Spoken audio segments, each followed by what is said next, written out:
After spending over 365 hours into Tears of the Kingdom, I have finally done everything that the game had to offer. Yes, I've done absolutely everything. This includes finding all 1000 Koroks, upgrading to 4 stars all possible armor pieces, beating all mini bosses, done every quests, and much more. This video isn't a review of my overall thoughts on the game, but rather if you should spend your time completing everything like I did. This video will be divided into several different chapters, talking about what I thought was most relevant towards 100% completion. Since this game has so much content, I won't be able to go over everything, but I will try my best to quickly go over everything I can think of. So let's get started. The reward for completing all shrines is very nice and unique. Not only do you get a final reward, but since so many shrines were just Rauru's blessing, accumulating Lights of Blessing was easy. The reward is still Hestu's gift. However, there are 1000 Korok seeds this time around. Also, Hestu can now do his dance from Breath of the Wild if you get all 1000 Korok seeds. All quests were by far very worth it. Rewards vary from shrines to rupees, item, and much more. Some of them adds lore to the game as well, making quests pleasant to complete. A few of the entries are actually worth looking for. Not to mention that the reward for completing all entries is just a paraglider's fabric. Some of them are challenging to get. Not to mention I haven't seen such a big difference with powered and non-powered up sage abilities.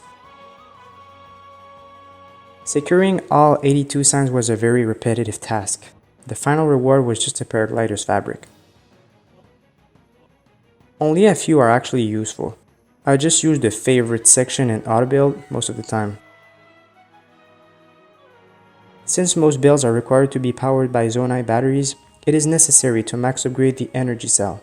After doing so, you will be able to purchase any Zonai devices. The medals themselves aren't useful, but the items the monsters drop are. You can also cook or sell them at high prices. Most of them are useful for armor upgrades. Let's be honest, we all make Link eat apples until his hearts are full. The diversity is great, but not useful. Caves were a lot of fun to explore. You could also get some neat stuff with Colton. The reward for getting all 147 bubble gems is just another paraglider's fabric. Light roots aren't hard to find as all of them corresponds to shrines on Hyrule. Activating them will allow you to see better and heal Link from gloom. Activating all light roots will reward you with the Dispelling Darkness medal. You probably already got these, but make sure to have all of them. Unlocking all memories will trigger a secret cutscene after beating the game's main story. There are a total of 136 armor pieces to get. Some are useful, but others are simply cosmetics. I will tell you though that upgrading all possible armor pieces to 4 stars was a real hassle to do. It was no joke worse than Korok seeds.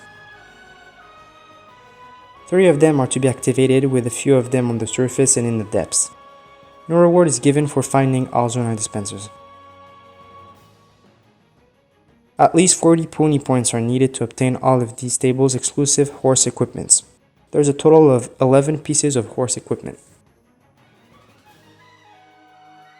Wells are essentially mini versions of caves, meaning you'll find about the same type of stuff in wells as well as in caves.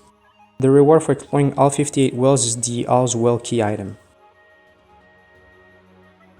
These are hard to miss, and they fill in as you play through the story. Not only are the renders gorgeous, the characters' descriptions are worth to give a look at. This list sums up what I thought was most relevant to complete in The Legend of Zelda Tears of the Kingdom. Some of you might have noticed that I left out some stuff like the old maps or Skyview Towers. I haven't forgot about them. They're either too obvious or not relevant enough to be talked about. For the map percentage, only the locations and symbols that appear on it are counted towards this percentage. Examples are shrines, Korok seeds, cave entrances, chasm entrances, town settlements, tables, and more. For additional information concerning the map and its percentage, I recommend consulting some more websites about it. Thank you guys for watching.